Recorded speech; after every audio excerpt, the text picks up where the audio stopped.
Hello bull ट्राइगर्स दोस्तों, काफ़ी दिनों के बाद आज हमें मार्केट में बड़ी पैनिक सेलिंग देखने को मिली। और ऐसा तब हुआ जब जीडीपी के इतने शानदार डेटा पब्लिश किया गया और साथ में आरबीआई ने भी रेट कट किया। तो इतनी पैनिक सेलिंग क्यों आज हमें देखने को मिली, और ये क्या एक इशारा है फ्यूचर में कुछ बड़ा होने का?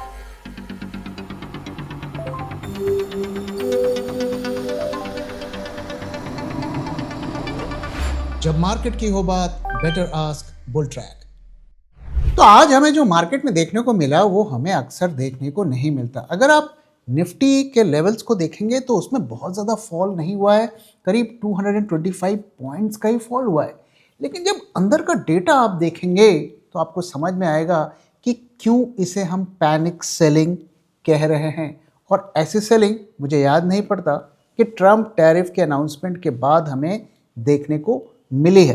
तो मैं क्यों इसे पैनिक सेलिंग कह रहा हूँ, आइए कुछ डेटा मैं आपके साथ शेयर करता हूँ। तो पहला तो ये पिछले 2-2.5 महीने में सबसे बड़ा फॉल है। अगर हम निफ्टी के कितने पॉइंट्स का फॉल हुआ है उसको देखें, सारे के सारे इंडाइसेस रेड में हैं। हमें ऐसा अक्सर देखने को नहीं मिलता है। मार्केट अगर रेड में भी आता है तो कुछ इंडेक्स जो होते हैं वो ग्रीन में हमें देखने को मिलते हैं। निफ्टी में 50 में से सिर्फ 3 स्टॉक्स अप हैं, 47 stocks are down. Bank Nifty में 12 के 12 स्टॉक्स डाउन है, कोई भी स्टॉक ग्रीन में नहीं है। फिन निफ्टी अगर आप देखिए तो उसमें भी 20 के 20 स्टॉक्स रेड में है। अगर आप स्मॉल कैप देखें, स्मॉल कैप 250 इंडेक्स की अगर हम बात करें तो सिर्फ 22 स्टॉक्स अप हैं, 228 स्टॉक्स डाउन है, यानी कि सिर्फ 10% स्टॉक अप है। अगर हम मिड कैप की बात करें तो 139 स्टॉक्स डाउन है, सिर्फ 11 स्टॉक्स अप है। और रियल्टी सेक्टर करीब 3.5% डाउन है। अब आप देखिए कि किस तरीके से, जैसे हम कहते हैं ना, अक्रॉस द बोर्ड हमें सेलिंग देखने को मिली है। आज के दिन बहुत मुश्किल है, बहुत रेयरेस्ट ऑफ द रेयर होगा कि आपका पोर्टफोलियो की वैल्यू आज के दिन राइज की होगी। तो इसमें अगर आप देखें, खास बात क्या है कि जीडीपी का इतना बढ़िया डेटा आया, आरबीआई का रेट कट हुआ, लेकिन इसके बावजूद सारे के सारे बैंक और एनबीएफसी सारे के सारे डाउन हैं। और रियल्टी सेक्टर जो उसी से जुड़ा हुआ है, जिसको रेट कट का सबसे ज़्यादा फायदा मिलना होता है, वो सबसे ज़्यादा 3.5% डाउन है। ये हमें क्या बता रहा है? ये हमें ये बता रहा है कि जो भी डेटा आप दे रहे हो, जो कुछ भी आप कर रहे हो, मार्केट उससे एग्री नहीं कर रहा है, वो उससे इम्प्रेस नहीं हो रहा है, और उसे लग रहा है कि रिस्क कहीं और है और बहुत ज़्यादा है, जो कि इन अनाउंसमेंट से वो कंपेंसेट नहीं हो रहा है। तो आखिर इतने पैनिक की वजह क्या है? तो आइए कुछ रीजंस की बात करते हैं, कुछ ऑफिशियल, कुछ अनऑफिशियल। तो सबसे पहले देखिए, आरबीआई रेट कट की हम बात करते हैं। तो पहली बात तो ये, मैंने पहले भी आपके साथ शेयर किया था पिछले कुछ वीडियोस में, कि आरबीआई रेट कट हो सकता है मैक्सिमम 0.25% का हो सकता है, और ये ऑलरेडी प्राइस्ड इन है। लेकिन आरबीआई की अनाउंसमेंट जब आई उसके बाद हमें सेलिंग देखने को मिली, लेकिन उसके बाद ज़बरदस्त हमें सेम डे में स्ट्रॉन्ग बाइंग देखने को मिली, और एक काफ़ी हमें मार्केट में बाय क्लोजिंग हमें अच्छी खासी ग्रीन देखने को मिला। और हमने उस दिन का डेटा भी आपके साथ शेयर किया था कि उसमें बहुत ज़्यादा, जिसे हम कहते हैं ना कि हैंडफुल ऑफ स्टॉक्स ने ही उस रैली को वो ऊपर बढ़ा के ले गए थे। मोस्टली एनबीएफसीज ने कंट्रीब्यूट किया था, और ड्यूरिंग द डे भी हमें देखने को मिला था कि टाइम टू टाइम बड़ी शार्प सेलिंग भी हो रही थी। हालांकि उस सेलिंग को एब्जॉर्ब करके मार्केट काफ़ी ज़्यादा ग्रीन में ऐड हुआ। तो ऐसा साइंस नहीं दिख रहे थे कि पूरा मार्केट खुश है। हाँ, हैंडफुल ऑफ स्टॉक्स ने मार्केट को चढ़ाया। अब ऐसा हम क्यों बोल रहे हैं कि मार्केट इस आरबीआई पॉलिसी को से खुश नहीं है, या उससे एग्री नहीं कर रहा है? उसकी वजह क्या है? यूजुअली जब भी रेट कट्स होते हैं तो बॉन्ड यील्ड में हमें ड्रॉप देखने को मिलता है। लेकिन अगर आप देखें कि फ्राइडे को अनाउंसमेंट हुआ और आज अगर 10 ईयर इंडिया बॉन्ड यील्ड को देखें तो इट इज़ अप 1.18%, 1% से ज़्यादा का अप है करीब। अब बॉन्ड यील्ड 6.577% चला गया है। तो आप देख सकते हैं कि मार्केट ने अपना वर्डिक्ट दिया कि आप रेट कट कर रहे हो but we are not agreeing with you. तो इसका मतलब हुआ कि जो रेट कट्स हुए हैं वो जबरदस्ती के किए गए हैं क्योंकि मार्केट उससे एग्री नहीं कर रहा है। दूसरा, अब आइए बात करते हैं कि बैंक्स खुश क्यों नहीं है। बैंक को तो फायदा होना चाहिए। तो बैंक्स के जो मार्जिन, उनकी प्रॉफिटेबिलिटी पर प्रेशर पड़ने वाला। ऑलरेडी इतना बड़ा रेट कट हमने कुछ महीनों पहले किया, उसका अभी भी उनको नुकसान हो रहा है। अब फर्दर हमने रेट कट कर दिया तो बैंक्स के प्रॉफिटेबिलिटी के जो चांसेस हैं वो और कम हो जाएंगे। तो इस वजह से बैंक्स इससे खुश नहीं है। तीसरा, रुपया मानने को तैयार ही नहीं हो रहा है। अब वापस से हम 90 के ऊपर आ गए। तो जैसे कि मैंने आपसे कहा कि बीच बीच में थोड़ा अप डाउन होगा, बट अगर आप लार्जर ट्रेंड देखेंगे तो हम और वीक हो रहे हैं। अब इसमें कई लोग कह रहे हैं कि इससे तो फायदा है हमें, हम एक्सपोर्ट अच्छा करेंगे, हमारे प्रोडक्ट सस्ते हो जाएंगे एक्सपोर्ट्स के। लेकिन भाई साहब, हम एक्सपोर्ट कर क्या रहे हैं? देखिए, जो भी कंट्रीज होती हैं वो अपनी करेंसी को वीक करके रखती हैं, जैसे कि ताइवान और चाइना, क्योंकि उनका एक्सपोर्ट का एक बहुत बड़ा बेस है। और वो एक तरीके से मैं कहूँ तो वो एक्सपोर्ट डिपेंडेंट कंट्रीज हैं, तो वो अपने करेंसी को वीक करके रखती हैं। हम क्या एक्सपोर्ट कर रहे हैं? अब देखिए, आईटी की जो ट्रेडिशनल जो आईटी सर्विसेज स्टोरी है, इट इज़ गेटिंग ओवर। 1-2 साल ये चलेगी और इसमें हमें ज़बरदस्त इसमें ड्रॉप देखने को मिलेगा। तो उसका ऑल्टरनेट क्या है? दूसरा, अगर आप फार्मा की बात करें तो फार्मा में भी हम काफ़ी अच्छा कर रहे थे, लेकिन वहाँ भी अब पिछड़ते हुए दिख रहे हैं। चाइनीज़ जो कंपनीज़ हैं फार्मा की, बायोटेक की, वो हमसे काफ़ी ज़्यादा आगे निकल गई हैं। अभी तक जो चाइना एपीआईज बनाया करता था, अब वो बड़े बड़े इनोवेशंस कर रहा है, कैंसर और इस तरीके के ड्रग्स बना रहा है। और यूएस की जो फार्मा कंपनीज हैं, यूरोप की जो फार्मा कंपनीज हैं, उनके साथ कोलैब कर रही हैं। तो हम यहाँ भी हमारे पिछड़ने के बहुत ज़्यादा संकेत है। तो इस वीक करेंसी का हमें क्या फ़ायदा होगा, आप मुझे बताइए। तो इससे जो हमारे देश के लोग हैं वो सफ़र करेंगे। तो इसलिए मार्केट इस बात को रियलाइज़ कर रहा है कि ये एक बहुत बड़ा रिस्क है और ये फर्दर एफआईआईज़ की सेलिंग को बढ़ा सकता है। इसके बाद देखिए, एक और रीज़न क्या हो सकता है कि हम जानते हैं कि आरबीआई का एक इवेंट था और एफआईआई शायद वेट कर रहे थे कि कुछ अच्छा हो जाए, शायद कुछ पॉजिटिव हो जाए, जो कि होता हुआ नहीं दिखा। और सामने फेड की पॉलिसी भी खड़ी हुई है, दिसंबर 9 को उनकी मीटिंग हो रही है, तो वहाँ भी क्या होगा नहीं होगा इस पर भी क्वेश्चन मार्क है। तो ऐसा लगता है कि एफआईआईज़ ने आज फिर सेलिंग की। आज का डेटा नहीं आया, मैं नहीं कह सकता कि आज क्या होगा, क्या फिगर्स आए होंगे, लेकिन जिस तरीके से मार्केट गिरा है ना, एफआईआईज़ की मुझे बड़ी सेलिंग लगती है कि होगा। और ऐसा इसलिए भी है क्योंकि ईयर एंड है, तो वो छुट्टी पे जाते हैं, उनकी एक्टिविटी कम हो जाती है। तो मुझे लगता है कि एक जिसे कहते हैं ना कि फटाफट प्रॉफिट बुक कर लो निकल लो टाइप से कुछ यहाँ पर होता हुआ हमें दिख रहा है। तो ये तो वो रीजंस हैं जो पब्लिक डोमेन पर हैं, सबको पता है। कुछ लोग इसे मानते हैं, कुछ लोग नहीं मानते हैं, लेकिन कुछ कुछ और भी जो जिसे कहते हैं ना गॉसिप हमें सुनने को मिल रहा है। और ऐसी खबरें आ रही हैं, ऐसा सुनने को मिल रहा है कि अगले 2 से 3 हफ्ते के बीच कुछ होगा, कुछ बड़ा होगा। तो ये तो रूमर्स होती हैं, हम नहीं कह सकते कि ऐसा होगा नहीं होगा, लेकिन मार्केट में इस तरह की काफ़ी चर्चा है। मुझे लगता है उसका भी आज हमें इम्पैक्ट पड़ता हुआ दिख रहा है। लेकिन जो क्वेश्चन ये है कि ये जो शॉर्ट टर्म मार्केट में फ्लक्चुएशंस हो रहे हैं, ये पहले भी होते आए थे, आगे भी होंगे। हमने देखा कि ट्रम्प की जो टैरिफ्स की अनाउंसमेंट हुई, मार्केट गिरा, फिर रिकवर किया। तो शॉर्ट टर्म में ये फ्लक्चुएशंस होती रहती हैं। शॉर्ट टर्म में मार्केट न्यूज़ इवेंट्स पे रिएक्ट करता है, लॉन्ग टर्म में मार्केट वैल्यू पे जो है वो रिएक्ट करता है। अब एज अ ट्रेडर हम इन इवेंट्स को प्ले करते हैं, 1 हफ्ते 2 हफ्ते 3 हफ्ते पोजीशंस बनाते हैं, लेकिन एज ए इन्वेस्टर ये चीज़ें मैटर नहीं करती हैं। As an investor, as a long term investors के लिए एक लार्जर ट्रेंड समझने की ज़रूरत होती है कि मार्केट में क्या हो रहा है। जून 2024 को अगर आप निफ्टी में पैसे लगाते तो आज आपके रिटर्न्स बनते सिर्फ 6.5%, और अगर आप बुल ट्रैक 2024 पोर्टफोलियो में पैसे लगाते तो आज आपको दुगने से भी ज्यादा रिटर्न मिलता। और गौर करने वाली बात यह है कि पिछले दिनों जो मार्केट में हमें ब्लड बाथ देखने को मिला, उस ब्लड बाथ में भी हमारे पोर्टफोलियो ने लगातार पॉजिटिव रिटर्न्स दिखाए। और ये कोई तुक्का नहीं है, क्योंकि ऐसे ही शानदार रिटर्न्स हमने अपने 2021 पोर्टफोलियो में भी अपने सब्सक्राइबर्स को दिए थे। 2021 के पोर्टफोलियो में 21 में से 7 स्टॉक्स ने 100% से भी ज्यादा पीक रिटर्न्स दिए और 15 स्टॉक्स ने 50% से भी ज्यादा रिटर्न्स दिए।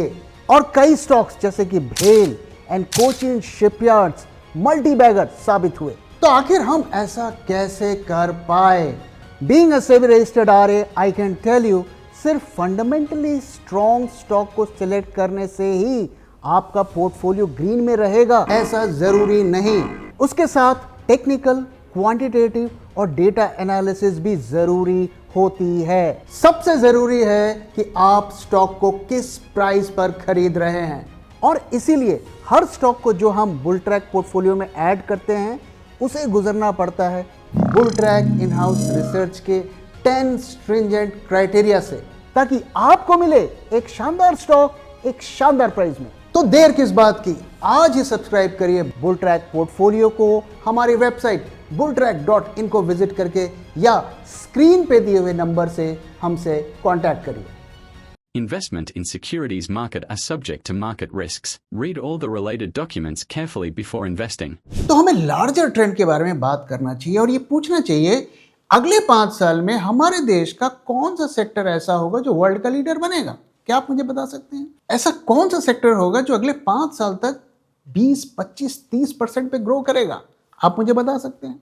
तो मार्केट का सेंटिमेंट अगर हम लॉन्ग टर्म में देखें तो इससे डिसाइड होगा। एआई में हम लगातार पिछड़ते जा रहे हैं।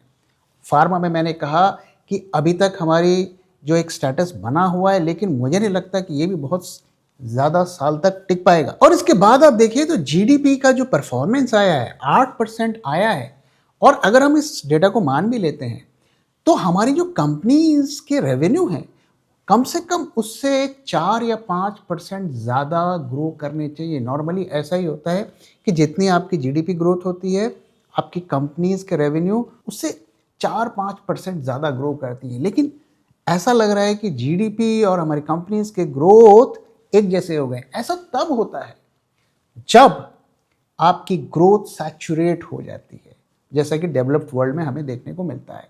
लॉन्ग टर्म में सभी कंपनीज जीडीपी के रेट से ग्रो करती हैं। जितना जीडीपी ग्रो होता है कंपनी उतनी ग्रोथ होती है। तो लॉन्ग टर्म में जो हमारी कंपनीज की ग्रोथ है, क्या वो स्टोरी अब खत्म हो गई है? तो इसको हमें गलत प्रूव करना पड़ेगा। हमें दिखाना पड़ेगा कि नहीं, इंडिया की ग्रोथ अभी खत्म नहीं हुई है, और वो तभी देखने को मिलेगा जब कंपनीज अपने ग्रोथ फिगर्स को पब्लिश करेंगी। और ऐसा लगता है कि स्मार्ट इन्वेस्टर्स को ये बात पता है, वो इस पे बिलीव कर रहे हैं, और इसीलिए चाहे एचएनआई इन्वेस्टर्स हो, चाहे एफआईआईज हो, वो इंडिया को बेच रहे हैं। और बेचकर अगर उन्हें इन्वेस्ट करना भी है तो वो फॉरेन मार्केट्स में जा रहे हैं। और इससे रिलेटेड काफ़ी सारे डेटा पॉइंट्स मैंने आपके साथ भी शेयर किया था। और ये जो ऑल टाइम हाई और चढ़ते मार्केट का लॉलीपॉप रिटेल और डीआईआई को दिखाकर दे आर बेसिकली एग्जिटिंग, और यही मार्केट का लार्जर ट्रेंड है। तो आइए दोस्तों, इसी से रिलेटेड कुछ मैं डेटा आपको दिखाता हूँ। निफ्टी का दिखाऊंगा और साथ में स्मॉल कैप का भी दिखाऊंगा, ताकि हम एक इंस्टीट्यूशंस का व्यू भी ले सकें और एक स्मॉल कैप का व्यू भी ले सकें, जो कि रिटेल का व्यू होता है। तो अगर आप निफ्टी को देखें, यहाँ पर मैं जो आपको चार्ट दिखा रहा हूँ, इसमें जो ऑरेंज लाइन है वो निफ्टी की मंथली मूवमेंट है, और वो मंथली प्राइस हमने एवरेज लिया है, यानी कि जो 20-22 दिन जो भी ट्रेडिंग होती है महीने में, उसका एवरेज लिया है। और साथ में जो ब्लू बार्स हैं वो टर्नओवर दिखाता है कि महीने का एवरेज टर्नओवर क्या है, जो 20-22 दिन ट्रेडिंग हुई उसका एवरेज टर्नओवर क्या है। तो यहाँ पर अगर आप एक चीज़ देखें कि ये 1 साल का डेटा मैं आपको दिखा रहा हूँ, तो साल के शुरुआत में टिल अप्रैल अगर आप देख सकते हैं, टर्नओवर वाज राइजिंग, यानी कि खरीदारी हो रही थी। अब खरीदारी स्मार्ट मनी ने की है कि डम मनी ने की, ये हम कैसे पता लगाते हैं? इसका पता लगाने का एक आसान तरीका है, मैं आपके साथ शेयर करता हूँ कि जब भी हाई टर्नओवर के बाद मार्केट्स गिरते हैं तो ये बताता है कि वो रिटेल मनी है, और जब भी हाई टर्नओवर के बाद मार्केट्स चढ़ते हैं तो ये साइन होता है कि वो स्मार्ट मनी है। ओके, तो यहाँ पर आप देखिए कि मार्च अप्रैल तक अगर आप देखिए तो काफ़ी ज़्यादा टर्नओवर ऐड हुआ, मार्केट में पोजीशंस बनी, और ऐसा लगता है कि स्मार्ट मनी यहाँ पर आई, और उसके बाद अब देखिए मार्केट ने रैली भी की और हम ऑल टाइम हाई के लेवल के आसपास पहुँच गए। लेकिन अगस्त से अगर आप देखिए तो क्या हो रहा है कि टर्नओवर इज गोइंग डाउन।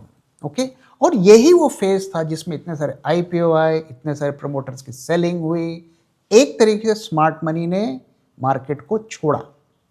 तो यहां पर आपको डाइवर्जेंस देखने को मिलेगा कि हम ऑल टाइम हाई के लेवल के आसपास हैं, इस साल के पिछले हाई से ऊपर हैं, लेकिन यहां पर टर्नओवर लो होता हुआ हमें दिख रहा है। अगर आप दिसंबर का भी डेटा देखें, दिसंबर का पिछले 7-8 दिन का ही डेटा इसमें आया है, लेकिन एवरेज अगर देखें तो ये यहाँ पर भी हमें डिप होता हुआ दिख रहा है।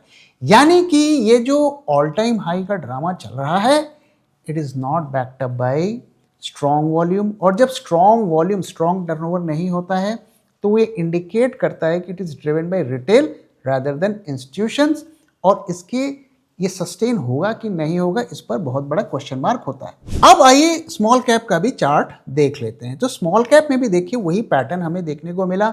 जून के महीने में स्ट्रॉन्ग काफ़ी ज़्यादा वॉल्यूम हमें देखने को मिला, और उसके बाद क्या होता है कि वहाँ से हमें ड्रॉप देखने को मिलता है। तो इट्स अ साइन कि इंस्टीट्यूशंस ने इसको डंप किया है, और सेम स्टोरी हमें देखने को मिल रही है कि जुलाई के बाद से देखिए ड्रामेटिकली उसमें टर्नओवर का ड्रॉप हमें देखने को मिला है। तो ये दोनों, जो रिटेल साइड की स्टोरी और इंस्टीट्यूशन साइड की स्टोरी, हमें यही बता रही है कि ये जो अभी का ऑल टाइम हाई के का अब की बात हो रही है, ये सस्टेनेबल नहीं है, क्योंकि यहाँ पर टर्नओवर, इसमें पैसा नहीं आ रहा है, और पैसा इसलिए नहीं आ रहा है क्योंकि इंस्टीट्यूशंस का पार्टिसिपेशन नहीं है। तो अभी तक का जो डेटा पॉइंट्स है वो लार्जर अगर हम ट्रेंड देखें तो वो बहुत ज़्यादा ऑप्टिमिस्टिक पिक्चर को पोर्ट्रे नहीं कर रहा है, और इसीलिए बार बार लगातार मैं आपके साथ शेयर करता हूँ कि ये वक्त एडवेंचरस होने का नहीं है, ये ऑल टाइम हाई का लॉलीपॉप मुंह में रख के हमें अंधाधुंध बाइंग नहीं करनी है। Be very cautious with your money, with your capital, और बहुत सोच समझ कर स्टॉक में पैसा लगाएं। जहां पर आपको 1 लाख रुपए लगाने हो वहाँ 50,000 लगाएं, 50,000 को रिजर्व में रखें, कैपिटल को बचा के रखें, और जब स्टॉक्स नीचे आए तब उसमें थोड़ा थोड़ा करके लगाएं। और मुझे लगता है कि अगले 3 महीने मार्केट्स के लिए बहुत क्रूशियल हैं, बहुत कुछ यहाँ पर हो सकता है, वॉलेटाइल रह सकता है, और एक चीज़ हमें भूलनी नहीं चाहिए कि ये जो मार्केट में डिप आता है फिर रिकवरी हो जाती है, वो सारे लॉसेस को कवर कर लेता है, और ये पिछले कई सालों से हो रहा है। एक्चुअली अगर आप देखें ना, ये बहुत डेंजरस होता है। क्यों डेंजरस होता है? ये कुछ ऐसा ही होता है जैसे किसी इंसान को अगर बड़ी बीमारी हो और उसके छोटे छोटे सिम्टम्स हो, जिसे वो गोलियां खाकर कवर कर लेता है, और उस बीमारी को प्रोलॉन्ग करता रहता है, और अंत में वो बीमारी ऐसा असर दिखाती है कि उस आदमी को उठने में कई साल लग जाते हैं।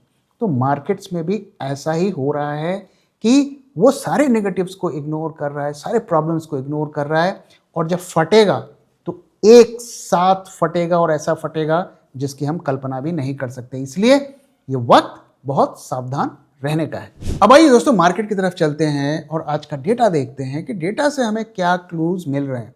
तो आज का अगर हम डेटा देखें तो आज 8 दिसंबर है।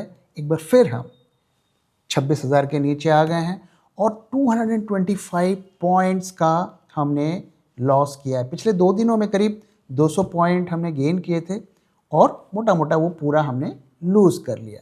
अगर वॉलेटिलिटी की पिक्चर देखें तो अभी भी बहुत ज़्यादा कुछ अलार्मिंग नहीं है, ठीक ठाक लग रहा है। हालांकि माइनर इसमें राइज हमें देखने को मिल रहा है कॉल आईवी और पुट आईवी में। अगर हम विक्स में देखें तो वहाँ अच्छा खासा राइज देखने को मिला है। हालांकि हम कुछ टाइम पहले 13% पे थे, वहाँ से ड्रॉप होके 10.5 पर आए, वापस 11 पर आए। मैं इसे बहुत ज़्यादा कुछ इसको नेगेटिव रीड नहीं कर रहा हूँ, लेकिन ये राइज अगर सस्टेन होगा तो it will be A cause of concern.